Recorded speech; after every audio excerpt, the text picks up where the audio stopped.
Ετοιμαστείτε μαζί μου για να πάμε μπουζούκια. Και όμως καλά ακούσατε, θα πάω μπουζούκια, κάτι που δεν κάνω ποτέ. Και νομίζω ότι ήρθε και η ώρα να βάψω και το μαλλί, γιατί φτάνει με αυτό το ξανθό. Θα τα βάψω αυτό το χρώμα που βλέπετε, είναι γκρι ανθρακή, έτσι για την αλλαγή. Γιατί κάπως βαρέθηκα. Γενικά, εγώ μπουζούκια, να ξέρετε, σε όλη μου τη ζωή έχω πάει 3 φορές. Μία στην Αναβίση στο Fabulous Show και άλλες 2 φορές στην Παπαρίζου. Γενικότερα, να ξέρετε, τα συχαίνομαι, δεν ακούω τέτοια μουσική. Αλλά υπάρχουν πάντα και εξαιρέσεις. Καλά το χρώμα, ακραίο. Γνώμη που σε μία ώρα φεύγω και εγώ είμαι με τη βαφή στο κεφάλι, top. Ο χρόνος είναι χρήμα, οπότε έβγαλα την κοργονίτσα μου βόλτα όσο αφήνω τη μάσκα. Και το εννοώ ότι είμαι με τη μάσκα στο κεφάλι. Βγήκε γκολ. Μπαίνω για μπάνιο. Έτοιμοι για το hair reveal. 1, 2, 3.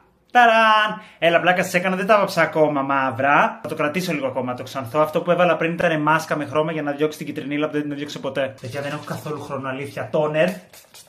Νομίζω χωρίς αυτό το προϊόν θα πέθαινα.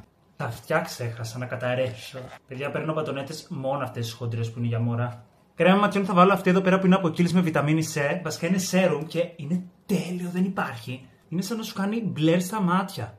Top. Θα πάω να την πάρω σε full size. Επειδή είναι στα τελειώματα, θα βάλω αυτήν την υδατική από Bioderm. Είναι η Aqua Power Cream. Παιδιά, δεν έχει τίποτα. Τι βάζω. Όσο βγήκε τώρα. Πάμε να δούμε τι θα φορέσουμε. Δεν ήξερα τι να βάλω. Αυτό το έχω βάλει άλλες 200 φορές. Δεν μπορούσα να βρω πραγματικά τίποτα. Τέλος πάντων. Άσχετο για μπουζούκια, αλλά ούτε που με απασχολεί. Το μόνο στοιχείο που θα σας δώσω είναι ότι είναι γυναίκα. Είναι ξανθιά, έχει κοντό μαλλί. Το σπίτι μας. Άντε, φύγαμε. Καλά να περάσουμε. Εγώ διακοπές στο νησί. Δεν είμαι καλά σήμερα. Άλλαξα όλο το outfit, δεν μ' άρεσε καθόλου και παρόλα αυτά νιώθω κομματέρα. Έφυγα, δεν προλαβαίνω, γεια.